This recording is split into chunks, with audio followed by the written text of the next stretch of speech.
No time. So this is like Lost in Days sandbox experience.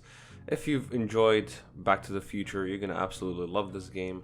And if not, that's okay too, because the puzzles, the RPG, the action, it's all fun. So, with that being said, let's look into the impressions of this game.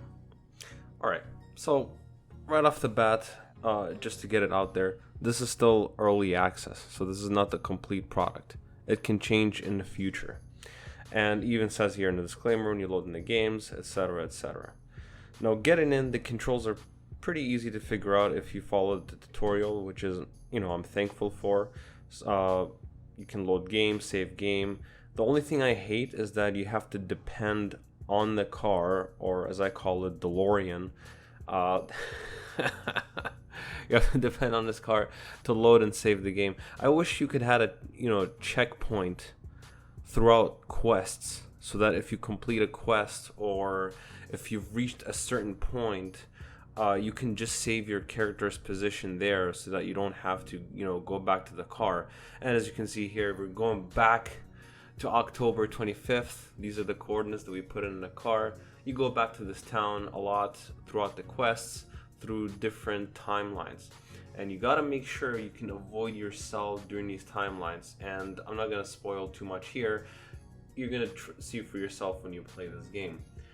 The controls are pretty easy when you're driving as well. The roads are ragged, if that makes sense. They're not very smooth when you're driving. It's not like a smooth driving experience. In fact, I've had a couple of instances throughout the game where I was just driving and then I would just die because the car, hit a bump in the road, and there was no bump in the road. It was just bumpy itself. You can drive in the woods, obviously. It's a pretty big map. The game is made in Unity, so the terrain is still, being improved upon. And remember, this is still early access, and I'm just gonna cut here. I don't want you guys to see this. You collect memory fragments, you do various kinds of quests, you talk to people in town. As you can see here, there's various other places that you can discover throughout the game. And there's animals. It just feels like when you see these animals, it feels like you're playing Minecraft, when you fight these NPCs. So I'm not sure if that's part of the graphics, or if it's something that's going to be improved upon in later versions of the game. As you can see right here, these are a bunch of crabs that are just stuck there in the wall. I love the bunny hopping. Feels like I'm playing Counter-Strike whenever I bunny hop in this game. The only thing I don't like about changing the view of the car is that you can still see the crosshair, and at the same time the camera follows your mouse, and it doesn't necessarily follow your car, like as if you're driving in Need for Speed or GTA or whatever. It doesn't follow the same position for the mouse. It just doesn't focus on the car. I wish it was more focused on the car, so that when the car moves, the camera moves with it. With that being said, it's not something that you can't get used to in the game, and I'm hoping the devs would change this later on, after this is no more early access. As you can see here, you can drive through the night as well. There's night and day. You just drive through towns. I haven't discovered all the towns, and the map is not that big actually, but when you do the quests, right, you can kind of see for yourself how the timelines intertwine with each other. As you can see here, see this is what I mean. The bumps in the road right here, right? This is how I died multiple times in this game. So I'm not sure if this is a glitch or if this was something intentional, but I would much rather prefer a smooth, driving experience in this game. And there are a couple of times where I've seen, cars just fly out. And I'm not talking about future instances where you travel to the future, but they would just get off the road randomly, right? So that's something else the devs need to look into. Other than that, it feels like I'm in that movie again, Back to the Future. Whenever don't watch that, I actually died there. This little T-Rex right there, not a T-Rex, what do you call them? The Velociraptors, right? And here you can see the map. If you ever get lost, you can kind of tell which quests or which parts need to be in. I love the rock climbing experience. You can just keep pressing space and it will stick to the wall and climb. It's not even walking at this point. So there were a couple of times where I was kind of waiting for the NPCs to show up, and again, because this is early access, you can you can see the moon right here. It's still, you know, during the daylight, so that's pretty cool, I guess. And but yeah, so the NPCs, they appear, you know, some of them appear at night, which means you would have to wait all night.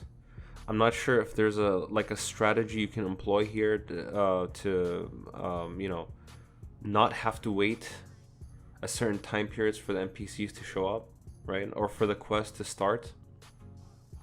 So you can see, okay, this guy's chasing me now. You gotta back off, dude.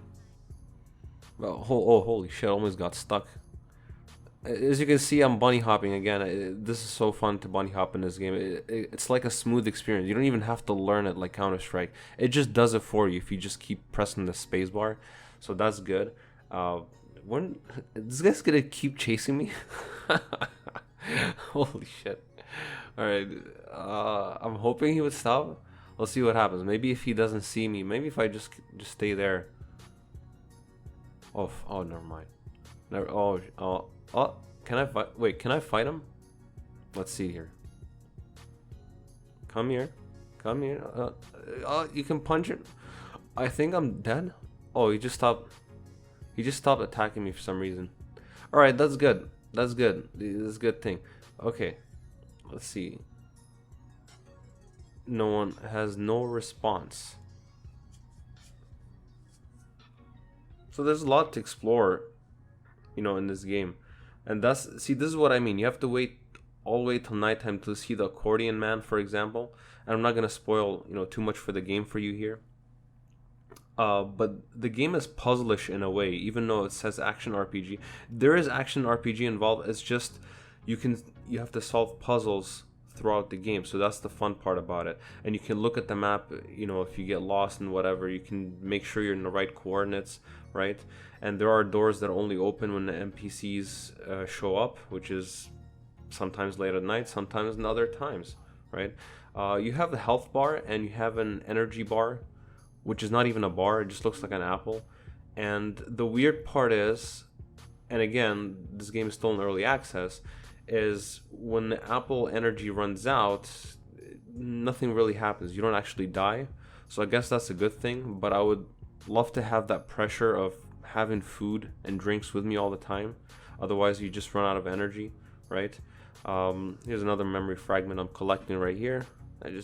I got it finally. I actually had to try like 4 or 5 times of jumping before I actually got it. I think they meant for me to use the hoverboard right there, and you're gonna see it in just in a second. I'm just trying to test out different timelines here. As you can see, now we're traveling to January 1st, 2014, and let's see how. Okay, that's what it looks like. So still pretty much the same place like I mentioned, it's just different timeline. Still the same burger joint, still the same archives place, and here's me with the level board, the infamous level board. Oh, nice. Keep going. Let's see what happens if I like drop it. Can you unmount and mount like mid-air? What happens if you do that? Let's see. Oh, no. Okay, never mind. Yeah, you didn't need to see that. Let's see, let's travel to a different timeline. Let's see if this works. Oh, here we go, 1970s. 1970s. There you go, that's what I'm talking about, baby. That's what I'm talking about. And of course, there's a couple of glitches, like when it says exit car, and you're already outside. So like I said, the game is still early access, but it's still fun to play. And if you're an indie developer or someone who likes indie games, you should definitely check out this game. You should definitely try it out for yourself. It's still definitely going to be improved. It came out like, you know, April 2019. But either way, the game is still being improved upon. Definitely check it out. I had fun playing this game, and I definitely recommend you guys buy it. Anyways, that's about it for this video. Hope you enjoyed it, and I'll see you guys next time. Peace.